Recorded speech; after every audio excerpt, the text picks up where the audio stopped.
자, 안녕하세요. 박성필입니다. 자, 오늘 HLB 보도록 하겠습니다. 자, 풋옵션에 대해서 조기상환 청구권을 행사한 투자자들이 많습니다. 자, 보시면은 2024년 3월 8일에 발행했던 38회차 전환사채고요. 자, 풋옵션이 이렇게 행사들이 됐습니다. 자, 총 행사 금액은 366억 5천만 원이고요. 행사 비율은 38회차 전환사채 중에서 61%나 됩니다. 자, 절반이 넘어가죠. 자, 금액으로 이렇게 366억이고 조기 상환일은 9월 8일입니다. 자, 그렇다면 9월 8일까지 회사는 원금 상환을 준비를 해야 됩니다. 현금을 준비해야 되죠. 현금 자금이 좀 필요해진 겁니다. 자, 이건 좀 좋지는 않습니다. 전환사채 투자자들이 단기간 내에 주당 수익, 전환 청구권을 행사했을 때 주당 수익을 뽑을 수 없다는 판단하에 풋옵션을 행사한 거니까요. 자, 이게 기업의 전망이 밝지 않아서라기보다는 이미 38회차 전환사채 투자자들은 1년 5개월을 기다렸습니다. 자, 그 상황에서 HLB의 폭등은 또 뭐 단기간이 될지 장기간이 될지 모르지만 시간이 예측되지 않는 상황이기 때문에 일단 풋옵션을 행사한 것으로 보이고요. 자, 기업에서 현금 지출이 생기는 건데 11일 날 공식 블로그 공지를 통해서 언급을 했습니다. 자, 풋옵션 366억 5천만 원이 행사가 되었고 이걸 우려하는 주주들이 계시는데 풋옵션 상황과 관계없이 현재 진행 중인 사업은 병행이 가능하도록 준비가 되어 있으니 걱정하지 않아도 된다. 자금과 대책이 충분히 준비되어 있으니 걱정하지 않아도 된다. 자, 개인 투자자들이 우려하는 것이 두 가지가 있죠. 일단 정보에 앞서 있을 투자자들이 전환사채 투자자들이 전환 청구권을 행사하는 게 아니라 풋옵션을 행사하는 자체가 혹시 FDA 승인 과정에 뭔가 문제가 생긴 것이 아닌가 하는 우려와 그리고 이제 풋옵션에 대한 금액 지출이 동반되는데 이 금액을 어디서 가져올 것인가 이 두 가지죠. 자, 근데 기업에서 공지한 내용을 보면 전환사채 투자들이 풋옵션을 행사한다고 해서 재료에 차질이 생긴 것이 아니고 현금을 창출하기 위해서 유상증자 같은 것을 하지 않겠다. 걱정하지 않으셔도 될 것이라고 못을 박았습니다. 자, 이전에 주총에서 질의응답 시간에도 주주배정 유상증자의 계획이 있냐는 물음에 진영호 회장이 주주배정 유상증자는 계획이 없다라고 밝힌 바 있기도 하고 이번에도 아예 유증 가능성은 걱정하지 않아도 된다고 못을 박았습니다. 그죠? 그래서 이제 자금 조달은 추가적인 뭐 전환사채나 아니면 제3자 배정 유상증자 등을 통해서 자금을 창출하겠죠. 그렇게 되면 풋옵션이라는 리스크가 아니게 될 수 있습니다. 기업의 입장에서는 어떻게 보면 돌려막기긴 한데 주식으로 전환되면서 내 주당 가치가 희석될 일이 뭐 1, 2년 연장되는 것이기 때문에 그 전에 우리는 엑시트하면 기업은 채권에 대한 돈을 메꿨고 신주 상장으로 인한 오버행 리스크는 피해갈 수 있다고 볼 수가 있는 거죠.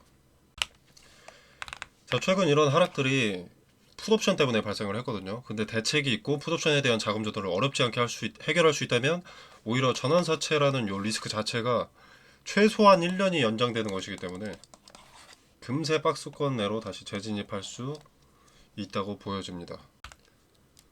지금은 간암 치료제에 대해서 FDA 기대감이 많이 떨어진 상태죠. 말 그대로 FDA 일정에 대한 기대감이 2차 CRL 이후로 전혀 반영되지 않은 시점입니다. 그렇기 때문에 지금의 하락에 초점을 둘 이유가 없습니다. 이런 하락이 왜 나왔을까? 어디까지 내려갈까? 이런 생각을 할 필요가 없다는 겁니다. 자, 만약에 기대감 일정이 나왔고 긍정적인 소식이 있었는데도 불구하고 주가가 이 모양 이 꼴이면 문제가 상당히 큰데요. 기대감이 전혀 반영되지 않았고 실망감만 현재 반영되고 있는 상황이기 때문에 주가가 현재 이 모양 이 꼴이어도 크게 개의치 않아도 된다는 말입니다. 그리고 요 모양 요 꼴에 거래가 크게 동반된 것도 아니고요. 이런 데처럼 누군가 엑시트한 것도 아닙니다. 주된 주체가 엑시트한 게 아닙니다. 자, 그리고 최근에 뭐 이런 뉴스가 있었습니다. 중환자들에 오염된 이것 사용한 병원 96명이 사망했다. 보시면은 뭐 어쩌고저쩌고 펜타닐 사건 어쩌고저쩌고 해가지고 뭐 어떤 문제가 많은 치료제가 있던 모양인데 오염된 펜타닐 약품은 제약회사 HLB 파르마그룹이 제조해서 아르헨티나 전역 약 200여 개의 병원과 보건소에 어쩌고저쩌고 했다. 그래서 이 기사에서 HLB가 들어가니까 좀 불안해하시는 주주분들이 좀 계신 것 같은데, 자, 이 부분도 블로그에서 좀 해명을 했죠. HLB 파르마그룹과 HLB 그룹은 전혀 관련이 없습니다. 자, HLB 파르마그룹은 HLB 그룹과 무관한 별개의 회사입니다. 끝. 볼 것도 없죠. 다른 회사랍니다. 계열사 아니래요. 자, 염려하지 않으셔도 되겠고, 만약에 HLB 파르마의 펜타닐 사건이 주가에 악영향을 주었다면 그 하락분은 저가 매수가 들어오면서 다시 채워넣게 됩니다. 자, 근데 HLB가 지금 너무 소식이 없습니다. 소식이 없다 보니까 이 생각 저 생각도 들고 여러 부정적인 소리들이 많이 들리죠. 자, 최악의 경우의 수가 있는데 CRL을 또 받았을 경우입니다. 자, 이건 진짜 안 되죠. 물론 가능성이 그렇게 크진 않은데, 자, 이전에 CRL을 받고 1년 전에 CRL을 받고 공시를 늦게 한 적이 있습니다. 자, 그때 공정공시를 위반한 것 아니냐는 지적이 있었고요. 근데 이때 거래소가 뭐라고 했냐면 포괄 공시 대상 아니라 공시 의무가 없었다. 존속회사 그리고 CRL은 포괄 공시에 의무가 없다라고 했습니다. 리보세라닙 자체가 HLB 종속회사인 엘라바 테라퓨틱스에서 발생하는 일이고, 이제 거래소의 가이드라인에 따르면 포괄주의 규정은 종속회사에는 적용하지 않기 때문에 엘레바 테라퓨틱스가 CRL 결과를 받았더라도 HLB가 CRL을 공시할 의무는 없다라는 겁니다. 좀 어이가 없죠. 자, 아무튼 그래서 지금 뭐 이미 HLB가 CRL을 받았을 수 있다. 그래서 투자들의 풋옵션이 나왔다라는 소리가 좀 들리는데, 뭐 그렇다기에는 여기 남은 39%의 전환사채 투자자들은 같은 정보를 취했을 텐데 가만히 있는 것이 납득이 안 되죠. 자, 아무튼 근데 우리는 공시하지 않은 정보는 수집할 수가 없습니다. 그죠? 자, 그럼 뭘 통해서 간접적으로라도 알아볼 수 있을까 하면은 투자입니다. 투자. 자, 9월 8일 풋옵션 조기 상환 청구권 행사로 인해서 HLB는 지금 자금을 어디선가 뽑아야 됩니다. 그죠? 자, 이때 전환사채나 뭐 제3자 배정 유상증자가 있는지를 보면 그래도 가능성을 잃지는 않을 수 있습니다. 물론 기간이 오래 걸릴 수는 있겠습니다만 돈을 빌려주는 주체는 수익성을 보고 빌려주겠죠. 당연하게도. 뭐 예를 들어서 돈도 못 갚을 백수 친구놈이 뭐 한 8천만 원을 빌려달래요. 빌려줄 수 있습니까? 없죠. 때려 죽여도 없죠. 자, 근데 얘가 몇 달 뒤 혹은 1년 뒤에 10억이 생기는 놈이에요. 이자 얹어서 갚겠대. 차용증을 쓰겠대. 그러면 어떻습니까? 빌려줄 수 있겠죠.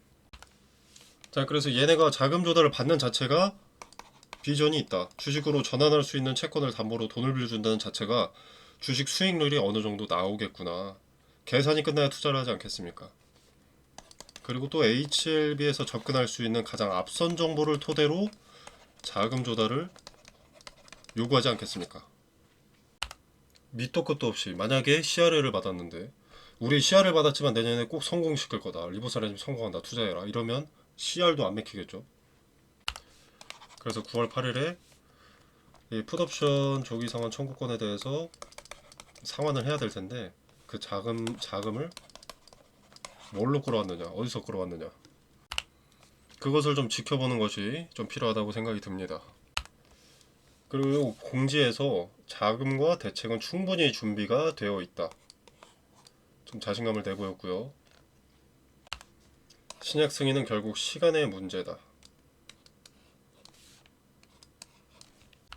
라고 했기 때문에 저는 좀 부정적인 것보다는 긍정적인 측면에 더 가깝게 봅니다. 자, 그리고 제가 계속 말씀드리고 있는 거, 얘네는 자꾸 시간 문제다 라는 것을 강조하고 있습니다. 그죠?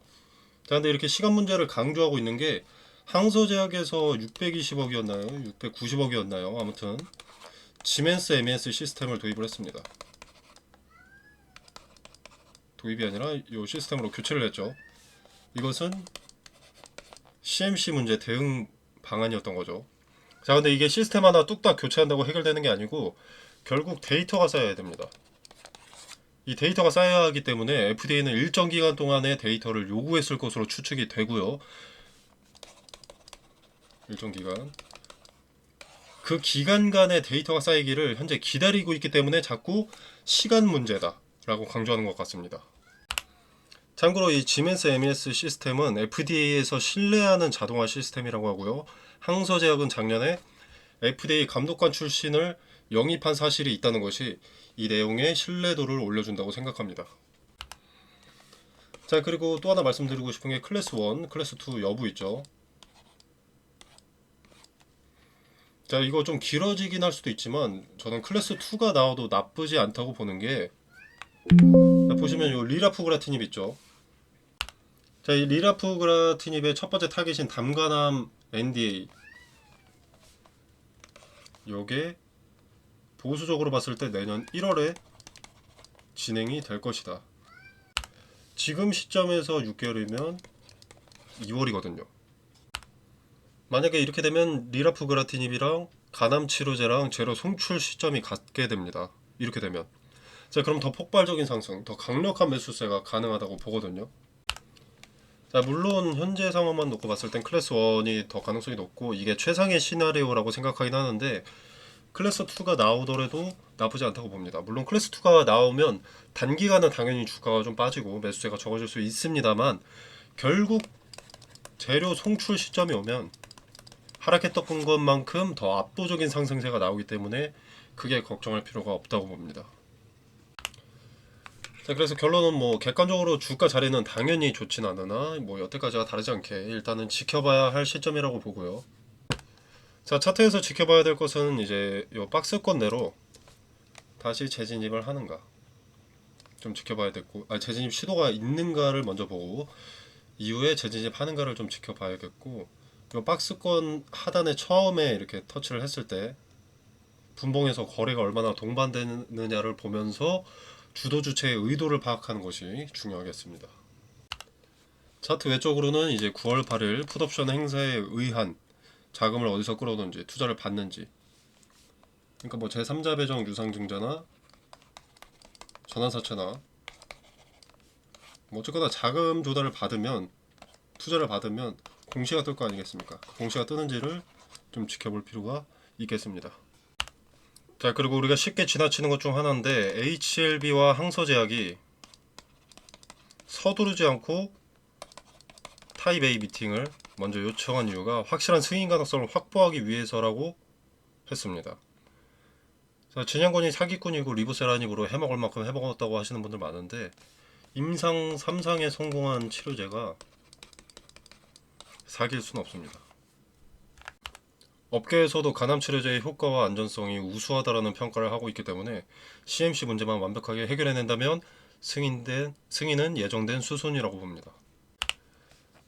자, 아무튼 오늘 언급했던 정보들에 대한 디테일 텔레그램 방에서 설명을 드리고요. 그리고 제가 지금 CRL을 받은 기업들 중에서 CMC 문제를 지적받은 기업들, 그리고 요 내용, 요걸 찾고 있거든요. 이게 정리가 되면 텔레그램 방에서 언급을 좀 드리도록 하겠습니다. 그리고 이제 또 추가로 나오는 공시들에 대한 해석도 말씀드릴 거고, 차트에서는 이제 박스권 하단을 부딪히게 되면 무엇을 의미하는지, 그리고 그 근거는 무엇인지 세세하게 말씀드리도록 하겠습니다. 자, 텔레그램 방 참여는 영상 설명란에 보시면 여기 더보기 버튼이 있습니다. 자, 이 버튼을 누르시면 링크가 기재되어 있고요. 이 공간 안에서 제공되는 정보 일체의 금전을 요구하지 않습니다. 투자의 기준과 근거들을 설명드리고요.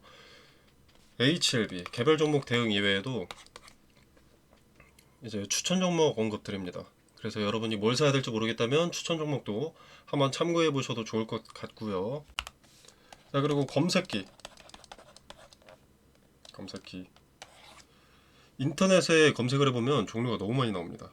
자, 그래서 뭘 적용하셔야 할지 헷갈리시던데 제가 좀 쓸모 있는 것들만 추려서 알려드리겠습니다. 당연히 만능은 아니고요. 쓸데없는 방대한 정보들을 제외하고 봐야 될 것에만 집중할 수 있도록 추려놓은 검색기입니다. 자, 추천 종목의 수익은 뭐 20%다, 30%다, 뭐 100%다, 200%다. 이런 말도 안 되는 수익률 아닙니다.